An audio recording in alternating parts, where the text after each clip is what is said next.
I'm not going to be saying anything else about season 4 except for this. If you have been watching my videos for a while, then you would have come across this video. Does that fit in the frame? Oh, it does.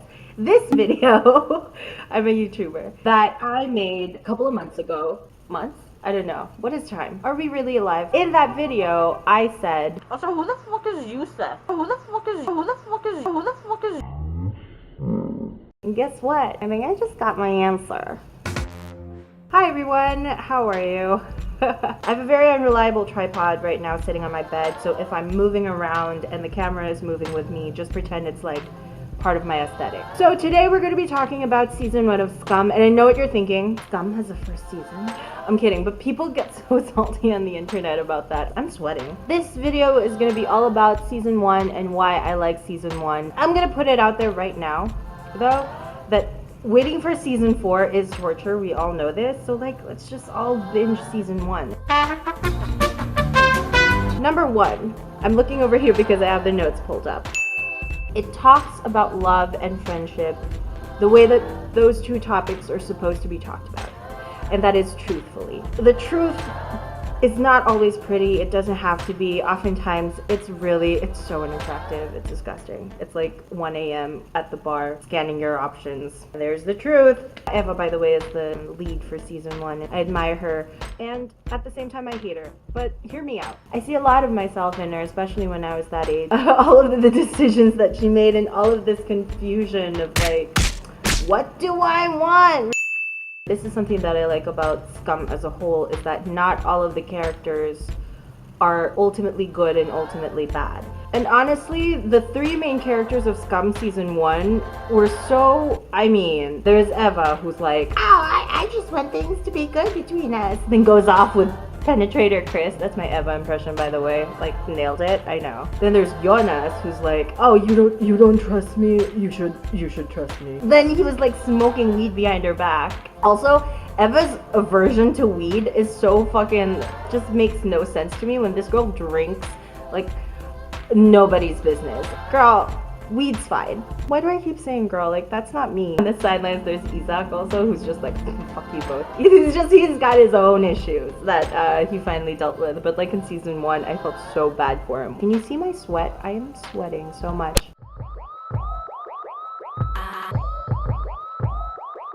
Is it too much? If there's any portion in this video where I should be overusing girl, it's this portion. So I'm not gonna do it. I don't know why I did that. I could have just like closed up myself, the face. Closed up? What's happening? Is this a close-up of my lips? Frankly speaking, fuck you, Mr. Motorcycle. Frankly speaking, the girl squad gives me life. They are the light, they are the moon, the stars. Let me just break it down for you guys. We've got Sana. Me at that age, I could never be that steadfast about anything. I don't think I ever was. One of my favorite scenes of Sana, she was having this discussion with the rest of the girls, specifically Nora, about the over-sexualization of women. Og be oss om å liksom bytte ut seksualiteten vår mot kred. Jenter i Norge bytter sex mot penger, popularitet og bekreftelse hver eneste dag. Så hvis du synes den så gæren, så foreslår jeg at du går ut og prøver å endre på den, enn å sitte her og kritisere. And then we have Vilde. Again, if you've been watching my videos for a while, first of all, thank you. Second of all, you will have been familiar with my healthy love, not at all an obsession, with Vilde. I don't know what it is about her. That's not true. I know exactly what it is about her. Vilde, I feel like, lives in this very pink bubble that no one can penetrate. Like, she would love it if someone were to penetrate that bubble. You know what I mean? If we have a friend here who's called Vilde, if she maybe can flash, so we don't need to pay. I'm disgusting. It's her character that I'm the most excited to see progress throughout the story. Got Chris. Goddamn Chris, who was like my spirit animal. And like one of my favorite scenes of her is this party scene. Like a guy was chatting her up. Det var å få en dame gravid, men så fant han jo ikke henne, så han ville jo bare ha sex med henne, ikke sant? William spurte meg om jeg ville være med ut og sigge. Go for it, din lille slett! En lille slut? Ja, hun jo dritsløtte, da. Nei. Jeg også sløtter. Oh God, Nora. Nora? I feel like Nora and Vilde are cut from the same cloth. The two of them are opinionated. They've experienced similar issues about image, and that's why I can see the both of them contributing to each other's growth in the future. Oh my god, I am so sweaty. I can't even tell you, it's like hot all the fucking time. Shit, I have to go, but I will be right back with the magic of editing. Oh good, you're still here. Another member of the girl squad who's like officially not really a member of the girl squad, so I didn't know why I described her as such literally 2 seconds ago. But anyway, Iben. Because this character, though minimal, also had like a lot of fucking growth in the short amount of time that she appeared on Skam. Jeg hadde et forslag til deg. Og det er at du slår opp med den fuckings kjæresten din, en jævla drittsekk. Jeg mente det ikke sånn. Jo, det går fint, altså. Jeg vet at det er sant, så...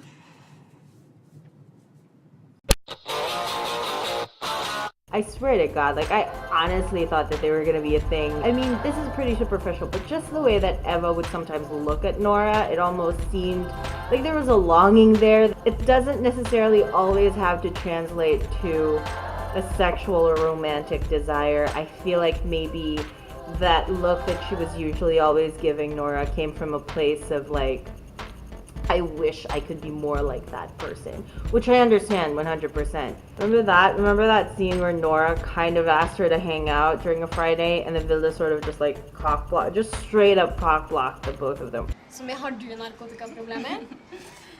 Eller hva som har du blandproblemer? Hei! There isn't really a female term for that. Porked? She porked it? Of course, we can't go through season 1 without talking about Ava and Jana, and the fact that I even mentioned them second to Eva and Nora really says a lot about how I viewed this show. He is just the softest, kindest little cinnamon roll, you know what I mean?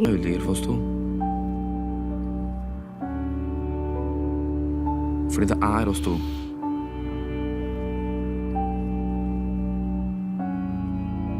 And one of my favorite scenes, speaking of Jonas and Eva, is when they talked about what happened with Chris. Eva, det handler egentlig ikke om at du var utro eller om at du løy. Det handler om at jeg egentlig ikke forstår hvem du Når vi gikk på ungdomsskolen, og du, Sara og Ingrid var bestevenninner, og jeg var sammen med Ingrid, da synes jeg plutselig det var dritspennende å ville være sammen med meg. Men nå som du har fått nye venninner, og de digger tredjeklassegutta, da vil du plutselig være med dem hele tiden.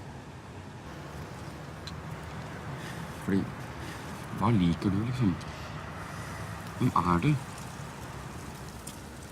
And he explained it so well, like so eloquently, in my opinion, why he felt the way that he did about her and where his confusion was coming from. It was just great. It was just top-notch writing there. And of course, the final breakup scene that was just heart-wrenching. The way that it was edited, the way that it was put together, the way that the two actors just brought and fleshed out these two characters, it was just beyond words. It was exquisite. Jeg tenkte at hvis meg og deg kunne gjøre noe sånt mot Ingrid, så kunne dere gjøre det samme mot meg.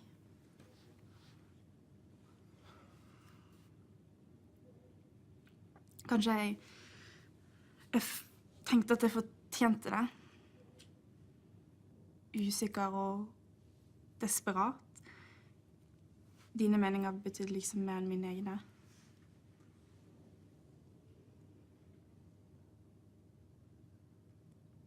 Og det skal ikke være sånn. Nei. Not even adding the identifier of like for a teen drama series. No, like for every other show that I have seen in my life, favorite ones included, that is definitely right up there. Side note, I just ordered myself some food and they delivered inaccurately. I guess it's just like asshole day or something. I missed the memo. And now my internet's not working. What is this life? I'm having a breakdown and I feel like I shouldn't because it's way too early. This is just my what, like 6th, 7th video? Chris and Ava as well. Det er fucka venninna di som prøver seg på meg. No, because life isn't that perfect. We're talking about Penetrator Chris. Yeah, just flat out, to be completely frank, I like Penetrator Chris and Ava because they represent that person in our lives that we end up thinking about later on as the, why did I ever date them? I feel like they're those two for each other. Or, I mean, maybe not. Maybe Chris has no regrets at all. Alternatively, he could also have regretted every single thing and person that he's ever done in his life. I am the one you're trying. Sex, teen pregnancy, the over-sexualization of women, and women backstabbing other women. These are just some of the things that they cover. Each character represents a perspective that we identify with. So each of our voices is kind of heard in the discussions that they have regarding these topics. The tendency for things like that is that us as an audience, we never really feel like we're being talked down to. So to close all of this together and wrap it up in a neat little newspaper wrapping of that's my style. Yeah, that said, those are my thoughts on Skam Season 1 and why it's one of my favorites. One of my favorite shows to date. If you have watched until the end, thank you so much. I hope you enjoyed this video. If you have any opinions or thoughts that you'd like to share about Season 1, leave them in the comments below. If you are interested in seeing more videos like this from me, feel free to let me know. I have a comment section where you can leave stuff in case you didn't notice. I also have a Tumblr, I have an Instagram, I have Snapchat, but I don't really go on there as much. Feel free to check that out. There's nothing to check out there though. Anyways, that's been my video, and this is Noah. It's me, in case you didn't know. Ow. Thank you so much for watching, and I'll see you guys again same time next week. What is this? Some Daily Grace shit right now.